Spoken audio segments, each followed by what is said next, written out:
somewhere. There it is. All right. Well, we're live now. So this is There it is. we welcome you to the We the People Mississippi. This is a podcast done by Women for Progress of Mississippi and ICare Citizenship. And our topic today is who's in charge of the United States. Hold on, I've got myself. Hold on. I got a little bit of feedback going on here. You audience have to forgive us for a little bit of internet interactivity going on here. So let me see if I can get that feedback. I think that takes care of it. All right. So our topic today is who's in charge of the United States. And the subtitle is Rock, Paper, Scissors among the Congress, the President, and the Supreme Court of the United States. So what we want to do is we'll spend part of the time talking about just the whole point of education and civics in general. And then we want to get a little bit into the topic of again, rock, paper, and scissors and who's got the most power. We the People podcast, this promotes positive action for civics, citizenship, and Constitution education, focusing on Mississippi, on our Mississippi communities. And we want to advance educational programs that positively transforms how we learn to be citizens and to participate in government with a civics education that's not just informative, but also inspiring. So we have as our guest today, Ms. Kambria Jones. She's a dedicated academic coach, district assessment coordinator, has over 7 years of experience in education. She's passionate about transforming instructional practices, leveraging data for student growth, and supporting educators to reach their full potential. She has a background in sociology, special education, English, social studies. I think you got everything except the math and sciences there, so you got half of the school. And she brings a holistic and equity-centered approach to coaching and curriculum development. So Kambria currently serves at the West Tallahatchie High School, where she leads professional development. She analyzes assessment data and facilitates instructional improvements across the content areas. She's got experience in instructional management, differentiated instruction. You have to tell me what that means when we get into that. Behavioral and mental health, and AI integration in the classroom, areas that she actively trains and supports teachers. She's also a member of Delta Sigma Theta sorority, Golden Key International Honor Society, Alpha Chi National College Honor Society. She participates also in the Teach Plus Mississippi Delta Fellowship and Mississippi First, where she contributes to policy discussions and reform efforts in the Delta region. You wore me out just talking about all of the activities that you have on. It's a lot. So whether she's coaching in classrooms, facilitating workshops, or collaborating with educational leaders, her mission remains clear: to create sustainable, student-centered impact with heart, integrity, and excellence. So we welcome you, Kambria, and we thank you for participating with us in this program. So, what do you have to say? What would you like to say to open this up? I would like to say, hey, everyone. I am so to be able to be on a podcast, be live on. This is my first time ever being on a podcast, and I can't wait to share the experience with everyone. I can't wait to dive into the conversation. Kambria, dealing with civics education. Kambria, let me stop you for a moment. I know we mentioned before you're kind of out there in Tallahatchie, and we know in Mississippi rural areas the internet is kind of spotty, so we're getting a little bit of a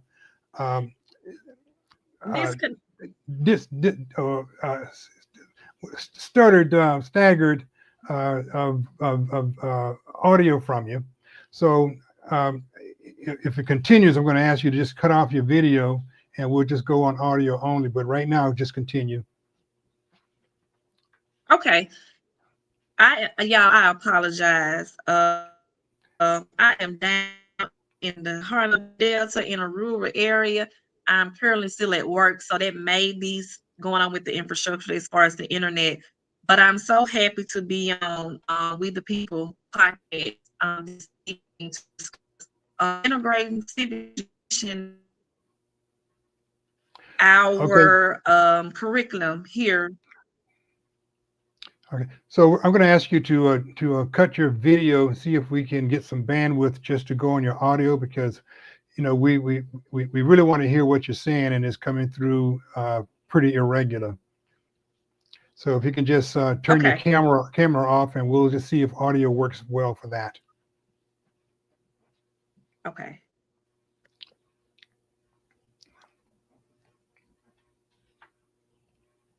Is this better? Yes. Yes. Okay. All right. So we're just asking you for your opening comments and just your thoughts that you would like to share with us before we get into our structured questions. Okay. As I stated, I am just so happy and so elated to be here this evening to discuss civic education among our students here at West Tallahatchie High School. Social study is something that we don't shine up on. And so when I initially got the information, I jumped on it, and I was so surprised when you reached back out to me. So I'm looking forward to our discussion on this evening and moving forward with even purchasing material and also giving feedback on how the integration is going in our school system. Okay. So there's a lot of area that covers that social sciences covers, and civics education certainly is an important part of it. But personally, why is it that you think that is so important? Civic is so important now because when you think about it, these young minded students are our future, and they're not indulged in it as they should be. They need to learn more about civics, being in the community, and just democracy as a whole, and their role and responsibility as a citizen here in the United States, especially with what is occurring now. It is just so imperative for our students to understand their role as a citizen here in as well as the community and the United States. Yeah. Now, certainly, even when I was a student a couple of years ago, um, there was not a whole lot of practical civics education as far as how government operates. And it's really been several decades, probably at least 3 decades, that as they started focusing in and cutting budgets and moving towards science, that civics and social studies has really gotten a short attention and recognition among the school systems. So can you tell us a little bit about how civics and government is handled currently, and from your experience in schools? From my experience now, working with 712, we are in non-traditional schools, so we have 7 to 8 middle school and 9 and 12 high school. Some of the things that we have faced now, as far as textbooks and not having the resources to even dive into teaching civics. We have one courses for the high school is U.S. government and economics, so we don't have the resources there. We have to go for things from the internet. Also, with the Mississippi Department of Education, previously they said that they were going to upgrade the curriculum, but right now we're still at a standstill as far as resources for social study as a whole. On last year, we had a teacher that she had to just find things on the internet for her Mhm. class because the resources and the curriculum um, don't have much as far as teaching in the classroom. And so it's like you're pulling worksheets or you're pulling resources from other platforms just so you can align your activities and your goals in the classroom with things that you find on the internet. So one of my Mhm. biggest things was social study is important, and it also integrates with English. It's informational text, and so this year this year, my goal was to focus more on history and integrate it into English. Mm. And civic is good. I think that with more real life experience, students will dive more into learning history in the process of how the branches work, how the president works, how the amendments first came about, the Constitution, the laws, the bylaws. And so one of my biggest goals now is to dive deeper into history and to also increase our reading comprehension. Okay. Now you'd mentioned about having to pull resources off the internet. So is your concern more with the quality of resources that are available, or is it a matter of just the time that it takes to research and organize it into actionable learning activities? Both. It's time consuming because teachers, you're not sticking to one resource. So you're going to various resources, and how do you know that that the information is accurate and correct? Mm. And so it's the content and the time. People can write anything now, and you can say, well, this is history or this is correct without doing any research. So I majored in sociology, so I'm big on researching and going back and citing, like, where did you get this from? How do we know that this is true? So my Mhm. biggest concern is the content, just grabbing different resources, and it's time consuming. Okay. So one of the things that we're hoping to do as part of this process of promoting civics education is to really be able to, first of all, to help provide a database or a library, if you would, of learning activities so that the teachers actually have a shared resource so that every individual teacher does not have to go and do their own individual resource, but we can share what we have. Um, is there anything that you're aware of currently that would allow that opportunity in Mississippi where teachers are actually able to, if they do this research and they've had a chance to vet those sources, that they can then share it with other teachers either in your district or throughout the state? Absolutely. Um, One of the things that I know, we can even start we have a library, but we also can start a historic library with different resources to pull different artifacts, to be more in tune with civic, just a area in a library space just strictly for like civics, democracy, government. So I don't think that it'll be a problem. I think that teachers will, not even in our district, even across the state of Mississippi, would buy into it. Mhm. In terms of professional development and support for teachers to build up their civics knowledge base, what can you say? What is going on in that? Can you share us any insight in that area for your district? As far as professional development, when it comes to history, and this is just transparent, when you're working in a district and we're so data driven Hmm. that our professional developments, even when we do the cross curriculum and we do history and we do English, we focus so much on English that we lose sight of history. And so when Okay. we're in those PLC, it's like it's strictly English. Even if we try to detour to history, it always Mhm. goes back to English. I try to tell them that history is English. Okay. Um, and we have to find a way to integrate history into our English classes. Last year, our English department didn't have, or our middle school didn't have a curriculum. So we end up purchasing this curriculum called Wit and Wisdom. And it was an integration of English and history. Here's the Okay. challenge that we faced. The modules were so long that we are 55 minutes, we're 7 periods, 55 minutes. And one of the things that the teacher expressed was, how can I teach all of this? This is a 90-minute module integrated with English and history. The stories are based off the history, historical facts. What our biggest challenge we faced was, how can I teach that in 55 minutes? Mm-hmm.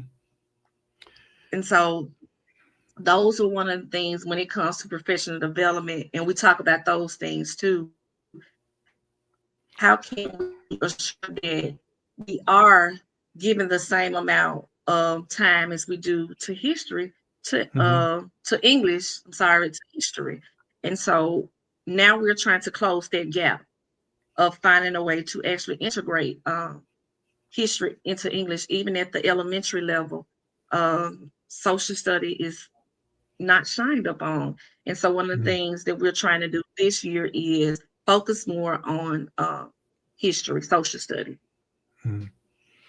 Now, that leads into a question that I was actually about to ask you, is that in addition to the challenges of having the resources and the materials, there's also the time limits in the school day. I'm not a teacher. I'm not in the school system itself, but I have run an after school program, and this has been several years ago, and it required me to go into the schools on a fairly regular basis.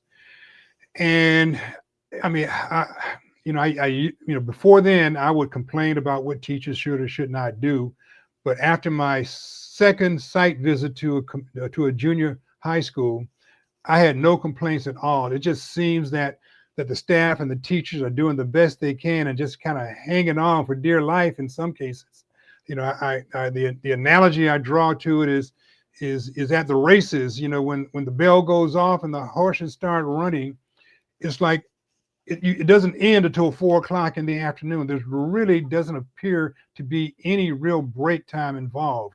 Is that a valid assessment of how the system or how the school system operate now, that you got so much stuff to do that it's just really hard to get it all in?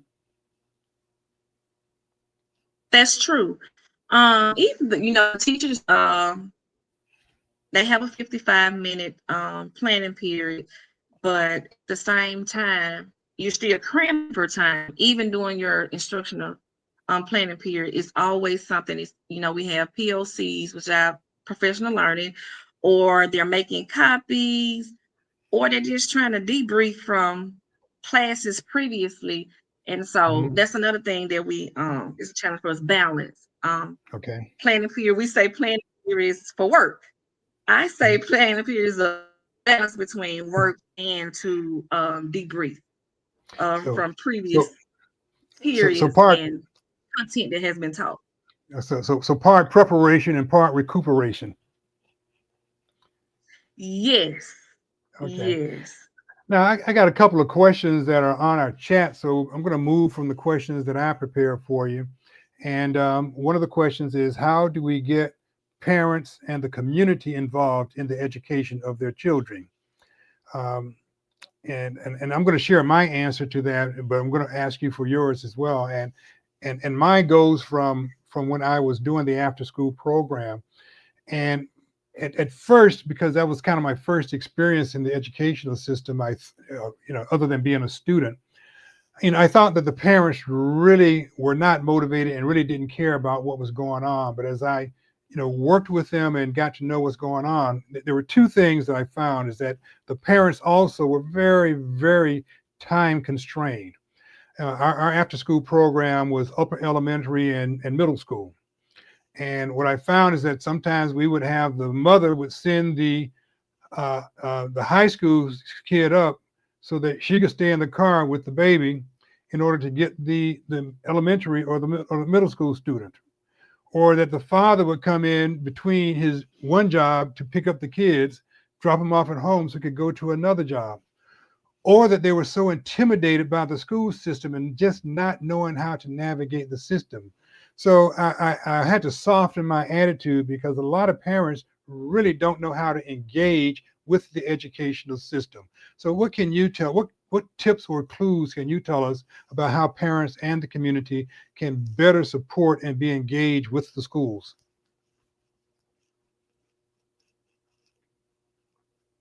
So we've also had those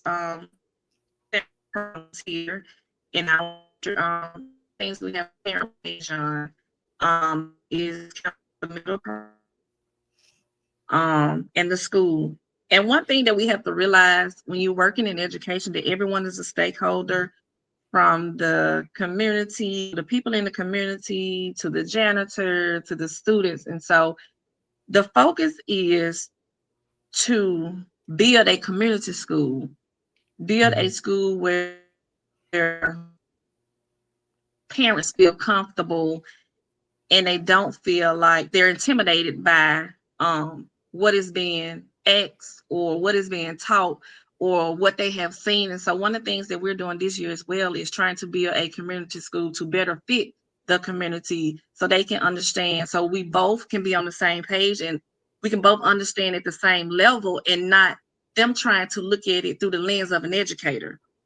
So we're trying to do more workshops, more be better in communication, more parent engagement, because parents do have a fear of school for some reason. And just like you said, the students are becoming parents now, or the dad has to go to work, or when we do have workshops and things, it's typically an older brother who shows up at a parent night, or it's the aunt, or it's the grandmother. And so one of the things that we're trying to do to help with that is build a community school and not look more from the educator lens and look more into the community standpoint and ask them questions. Surveys are good. What do you want to see? What changes need to be made? What things that you think could be better? And so surveys is another thing, and it's part of our community engagement in addition with our community, our parent liaison. And so we often do surveys. We send surveys out to the students. We send surveys out to the parents to get more feedback on how we can better serve the community. So what I'm hearing you say is not just looking at communicating to the parents from the academic or educational perspective, but really trying to get on the other side of the table to look at it from how the community and the parent views the system. Yes. All right. So it's just like an all in and not just educators. Okay.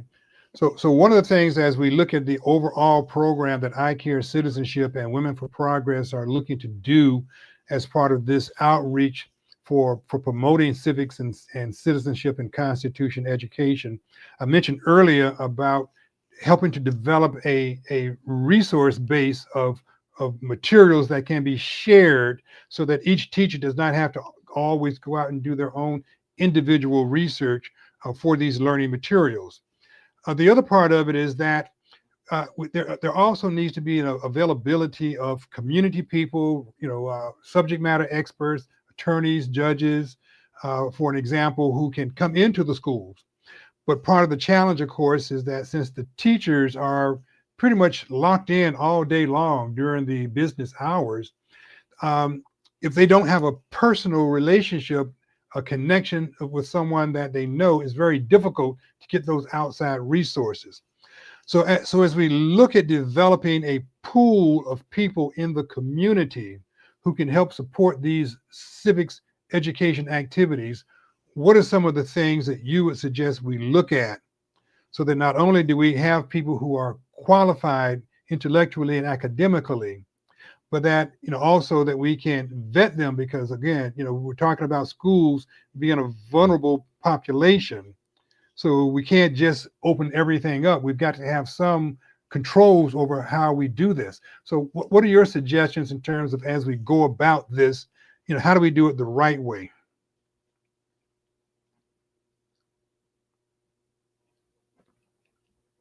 I would say ICare and Civic, it's a brand, and I believe in marketing the brand, and reaching out to people who are in tune with civic, mayors, within a community, teachers who retired teachers who can bring light to civics. Um, my big thing is, I guess, branding. I'm big on marketing. I'm big on education consulting. That is another thing. Having somebody in place who knows ICare, citizenship, who knows the material that you're trying to put out, not only in the district, but as well as in the community. So one of my biggest things is education consulting, finding somebody to be the voice, to be the advocate of it, to be the connection between the district and the community, reaching out to officials in communities. Thank you. Now, I see a comment in the chat that says that teachers, and I would add anyone in the community who's interested in partnering with ICare Citizenship and Women for Progress, please shoot us an email at info at icareusa.org. That's info at icareusa.org. Let me repeat that one more time. info at icareusa.org. We really need to develop a community approach to this so that we're not individually just stressing ourselves and overstretching ourselves trying to get this job done. It's so very important. We're close to the halfway mark in the call, and I do want to save some time as we talk about the general overall educational environment. I do want to save some time to talk about some subject matter questions as it relates to the topic for the night of who's in control of the government. But I do have another question in the comments, and the question is, what are the incentives for teachers to become more knowledgeable in the educational process? If they're lacking resources for the basic requirements, is probably questionable that there is any incentives to go above and beyond that. But how can we help teachers to upgrade their knowledge base and skills in this area of civics education? I strongly believe in professional development and training. I myself, I believe in growth myself. So training, shops that are relative to civics, and that goes back to social study teachers. You rarely see them go to trainings, professional development, unless it's in a tested area, such as U.S. history. But as of now, U.S. history is no longer like a graduation requirement. But I am big on professional development and growing yourself. That's the incentive. I always say that don't look for the physical, look for the growth within. If you attend a professional development on any subject, it's for you. Nobody can take that knowledge away from you. So I'm big on trainings and workshops, and the incentive is the growth within yourself. There's knowledge, because the children are you always have to think student centered. They are our priority. They are important. So the more knowledge we gain, the more knowledge we pour out to them, because they're going to be the ones later on walking out among the different laws, the different branches, the different things that are going on. And so if they learn it now, and then if you look towards the future, you can look back on it and taught this student. They are mayor now, or I taught this student is in paralegal, or I taught this student is a history teacher now. So my incentive is always student centered, and it's just pouring back out into the students. Okay. Now, just as a point of clarification, I believe you mentioned that history is no longer a graduation requirement, but my understanding is that it was actually the testing requirement that was eliminated, but it's still a graduation requirement. So correct me, on what that situation is, if you could. Yes, let me clarify that. Yes, you are exactly correct. The test is not a requirement, but the course is. Apologize for that. Okay. Yes, it is correction. The U.S. history test is no longer required, but the class is. Okay. Okay. Um, as it relates to professional development, we partner, ICare Citizenship partners with the Center for Civic Education, which is a national organization. It's been around for 60 years, actually, this year. It's the 60th year. It was originally chartered as uh, through the U.S. Congress, and up until probably 10, 12 years ago, when earmarks were eliminated, it was actually funded through the federal government and has to this date educated something along the lines of 50 million students around the country. Um, we had actually have been authorized to do a professional development training in conjunction with the Louisiana program, but the recent impounding of funds from the Department of Education, caused that to be canceled. So just when, I mean, we would have had our first professional development last week, but because the funds were cut, we were not able to afford to do that. But we are looking to raise funds and to do some form of professional development. It may not be a week-long summer institute because those are fairly expensive when you look at the travel and accommodations and so forth. But we do plan to have a virtual program that will be reaching out to you and to other teachers. Now, your comments about incentives indicates that we really need the teachers to be self-motivated. And I will say that when we put out the call back in May of this spring, announcing this professional development opportunity, we only had funding for 10 slots, for 10 teachers to go to this summer institute. We actually had 48 teachers who inquired about wanting to attend this professional development training. So the good news is that teachers are motivated for this. They want it. And so we're going to try to figure out a program that we can accommodate all of those teachers. Again, it won't be a week in New Orleans, but it will be something that we hope we will be able to do. So we're really looking, first of all, to get other people in the community to participate in this so that we can support our teachers, and also to help raise funds so that we can afford to do this on a continuous, sustained basis. So I just want to say that I do believe I am thankful, I guess, and encouraged at the amount of interest that the teachers have involved. And I only had a chance to personally talk with about 25 of them, roughly half of the teachers who had inquired. And I was just so impressed, just like yourself, with the level of interest and commitment that they expressed.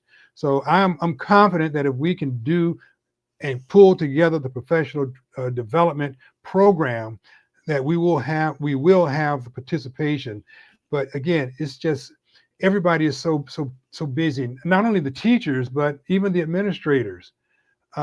Is very challenging to get to talk to an administrator. But I mean, they're as booked up in the central office as we are in the school. So there's a lot that we need to do in order to work this out, and we just want to be patient and patient and persevering. I guess that's the word that we should do. So I want to shift the conversation now to talk more about some subject matter issues. But before I go, is there anything else? Well, there's one other question. So we've talked a bit about the challenges of doing civics and history and social studies.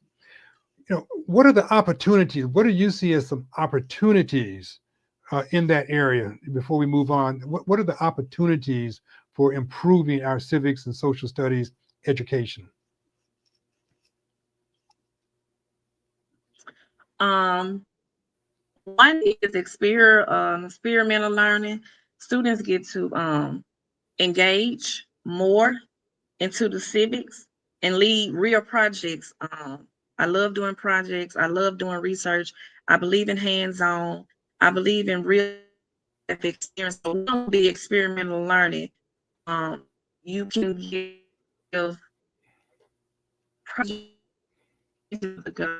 um, the amendments, to dive deeper into it, to put the students in their shoes as if they was once the writer.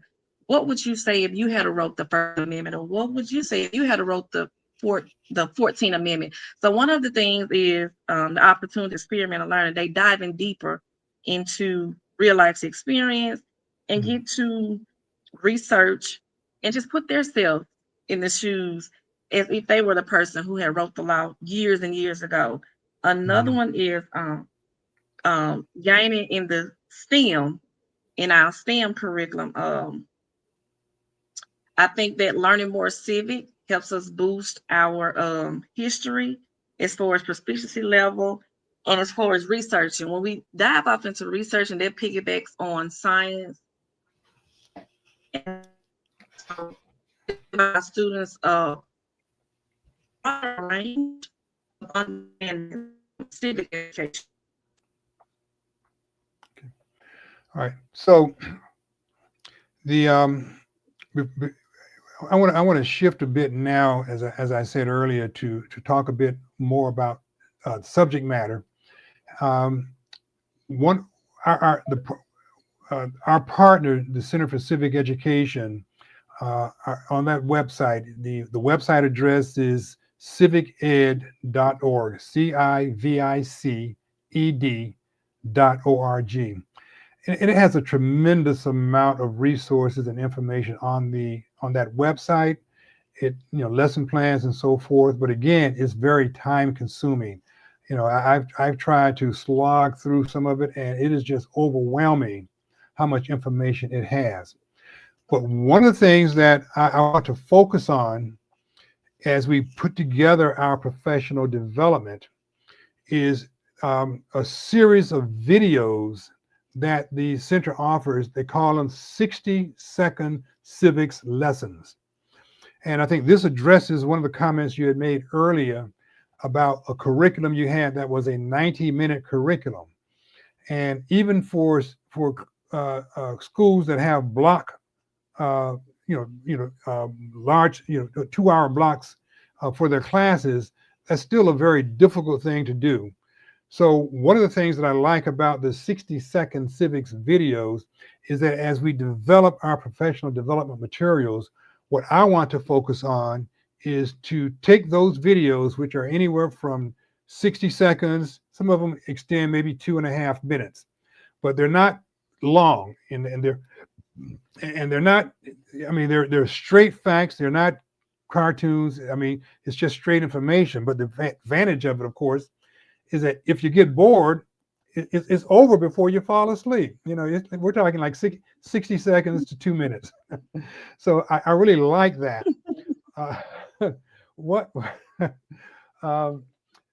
One of the video series they've done, they call it the balance of powers. And what it tries to do is to answer that question of how the power in the federal government is distributed. We have the 3 major branches: the Congress, the executive or president, and the judicial or the court system. So it has these 3 official branches that are listed in the Constitution, and it has a series of videos that goes through that. Again, roughly 60 seconds or so. And so one of the things that we want to do is to take those videos and use them as a core so that we can stimulate conversation. We can create research questions that students can work on, but that we do it in such a way that we can implement it in 50-minute increments, which means to say is that if we've got a very, very tight time frame, we can go in and a teacher can do a 50-minute mini lesson focused on a specific point.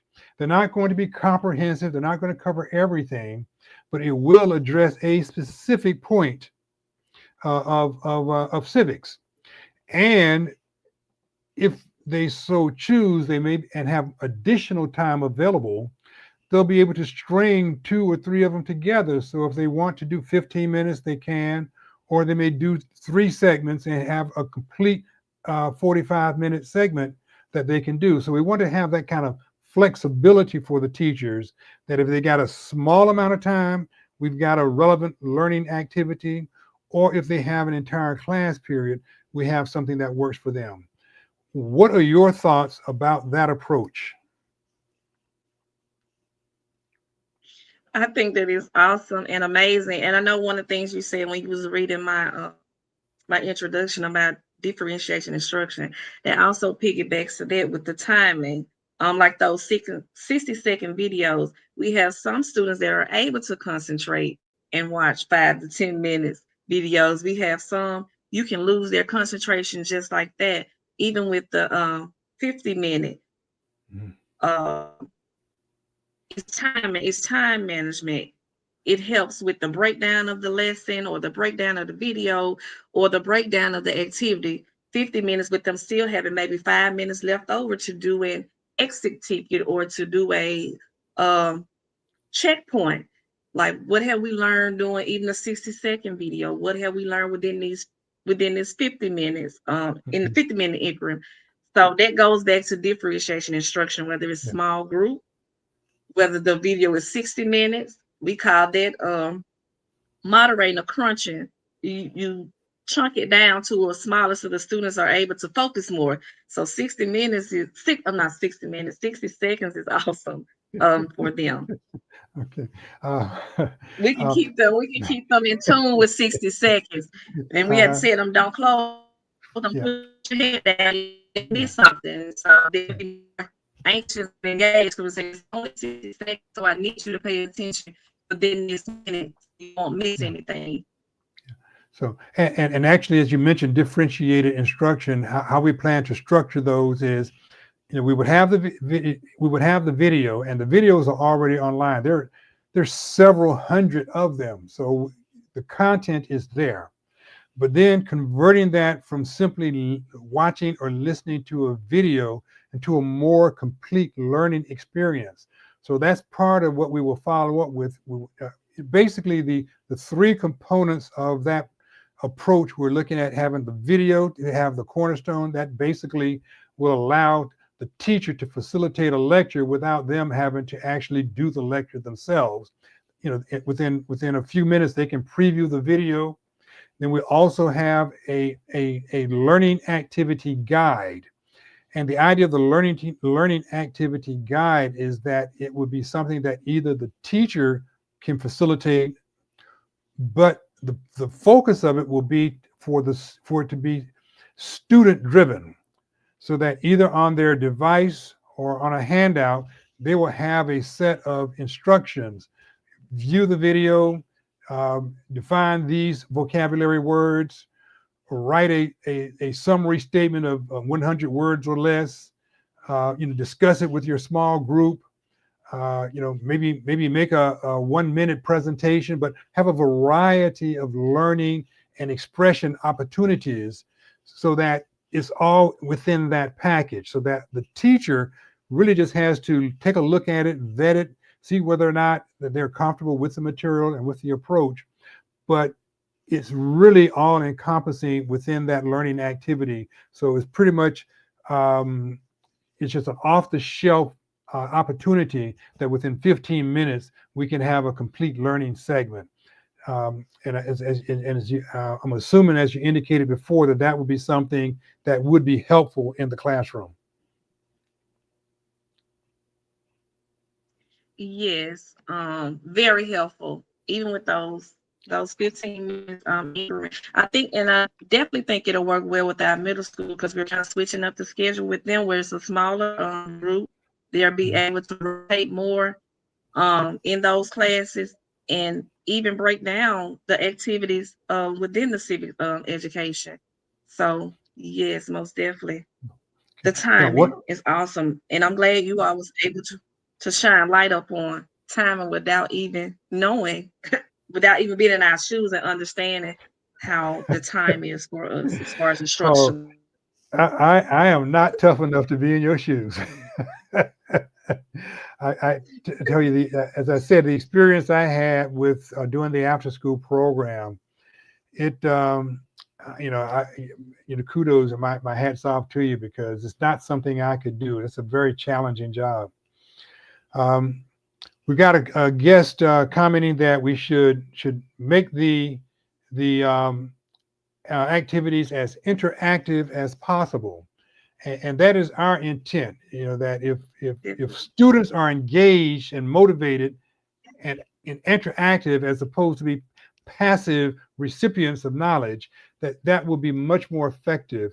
So what are some things that come to mind, or some thoughts that you might have to share with us in terms of, as we develop this professional development, to make these activities as interactive as possible? I like videos. I like and its interest. As far as interactive, when it comes to activities and lessons, I believe in, I am hands-on learner. I can listen, but my focus is not as prevalent as it is as I'm working at this hands-on, doing those activities. Make it where they can research, make it where they look like they have to find a clue, to keep them really, really engaged. You kind of, now with the students, you gotta keep them on their toes. So it's like, if they see something, if it's research, or if they're in a video, maybe reenactment of something that's within a video, just more hands-on, just keeping it interactive as far as hands-on activities. Okay. I know there's one of the things I saw when I was in the classroom, and I was teaching English, a test into a detective. And so I gave each student a role as a detective. We would dive into the lessons. And so making it more so we can break off into maybe the kids are a judge, or you are the lawyer, or you are the president. Give them roles as far as the lesson and activities. Okay. So some type of role play where they are physically involved, not just mentally engaged. Mentally involved, yes. Okay, anything else? And I saw how they were more engaged as far as role playing. Catchy videos, they love it. Anything musical, kind of like up the beat, but they love that. That was one of the ways I got them to engage into activities.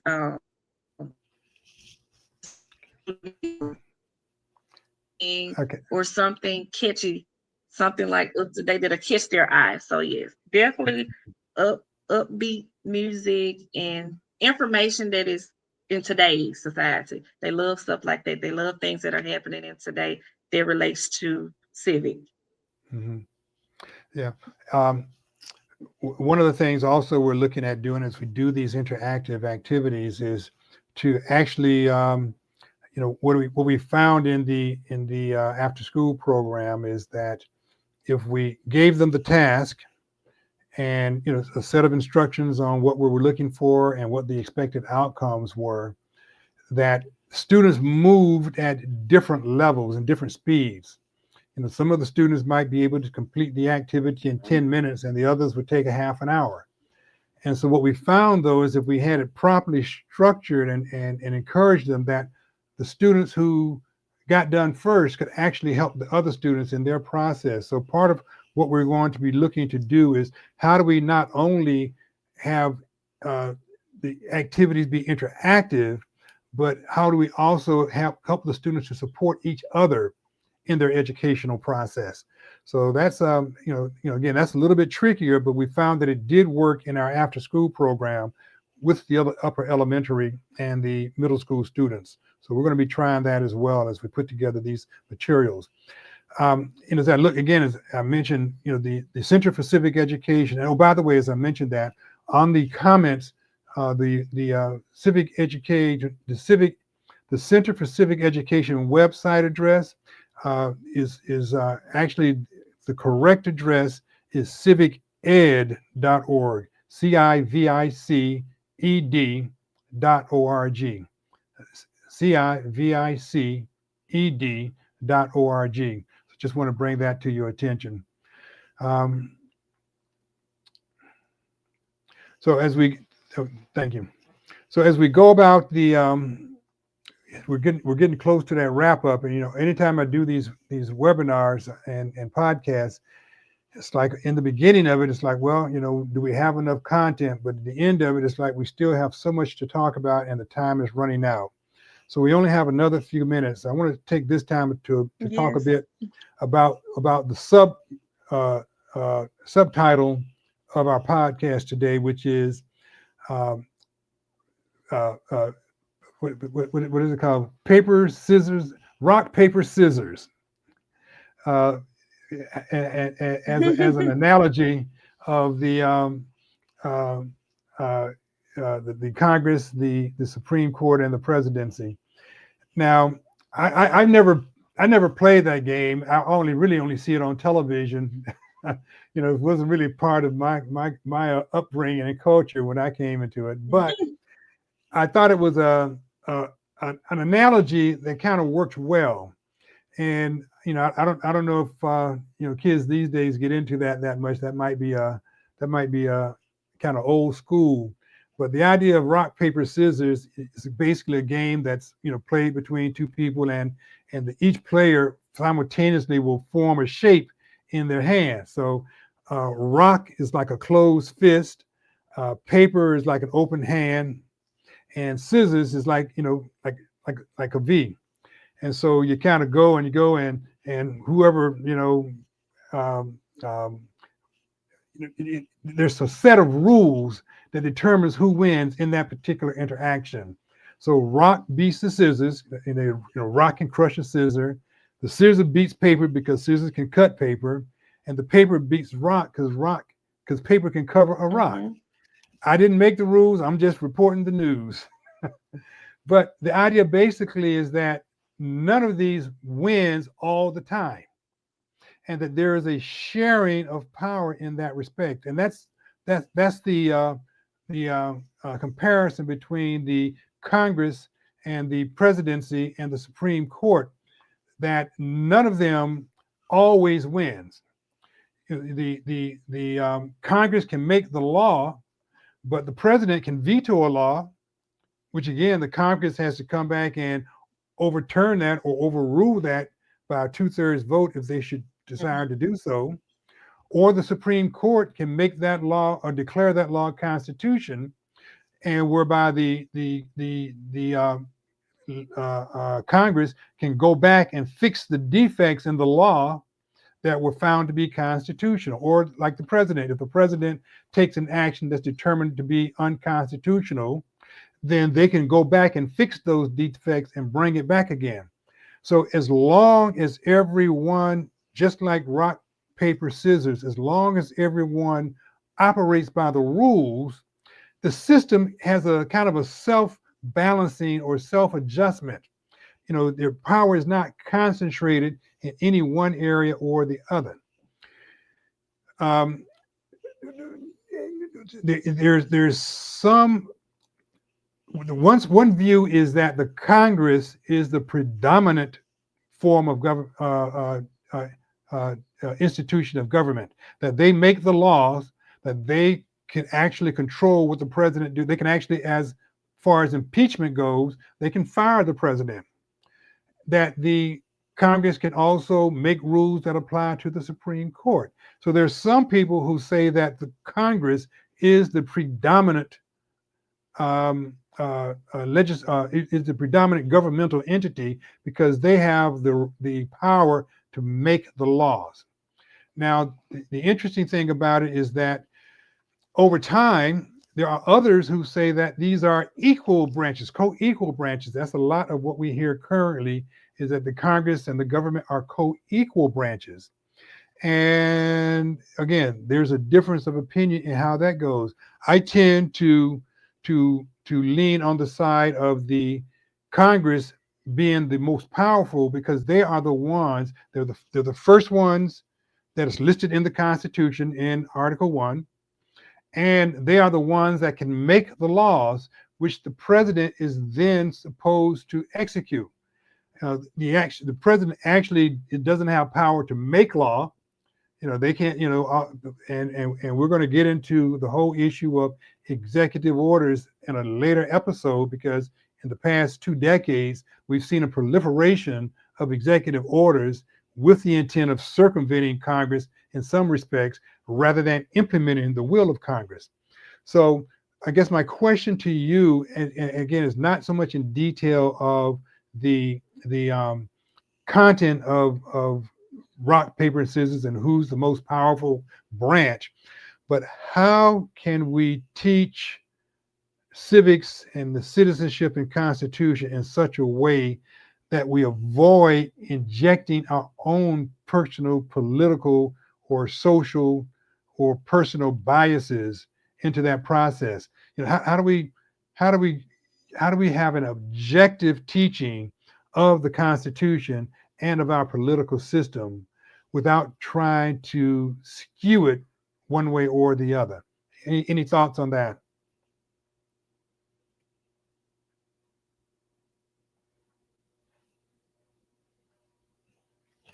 Looks like we may have lost our guest. So we were, and looks like she's back. Kambria, are you back with us? I am. Okay, so I am. I apologize. Well, we understand. So we're about to our last 3 minutes. So here's the question I have for you. I'm going to repeat it. I don't know if you heard it before, but I will repeat it. You know, as we look at teaching civic citizenship and constitutional education, how do we do it in such a way that we avoid interjecting or injecting our personal political or social perspectives or biases into that content, into that process? You know, how do we have an objective teaching of the Constitution and the operations of government so that students are given, I wouldn't say both sides of the story, but I would say all sides of the story, without us trying to tilt the wheel one way or another? What are your thoughts on that? Well, I guess that internet's not going to work from the Delta, so we're going to thank Kambria for her comments, and we're going to leave that as the question. We're pretty much in our last 2 minutes right now, so I just want to thank everyone who's attended and participated in this. I hope that if you have an interest in civics and citizenship education, that you will reach out to us. You know, we need help. You know, the analogy that I draw is that the United States is you can say that it's like a tremendous jumbo jet, that we've got this very large and sophisticated and powerful machine. And what we're doing now is we are producing citizens whose job it is to control that machine, but we're not providing them with the training and the support that they need. And I know probably for everyone who's on this call that we're preaching to the choir, but we need to figure out a way that we can support our educational process. You know, we know that people care, but we see the passion people have, but too often the passion shows up as, how do I win for my team or for my side? You know, partisan politics has gotten us into a very deep hole where it seems that our representatives are no longer beholden to their constituencies as much as they are to the political powers with which they identify. So the question becomes, how do we, as a community, support civics and citizenship education in such a way that we have a society that works for everyone? Again, I want to thank the Women for Progress for their support of ICare citizenship in this educational endeavor, and also to support, you know, for all of the work that they've done to help us in this process.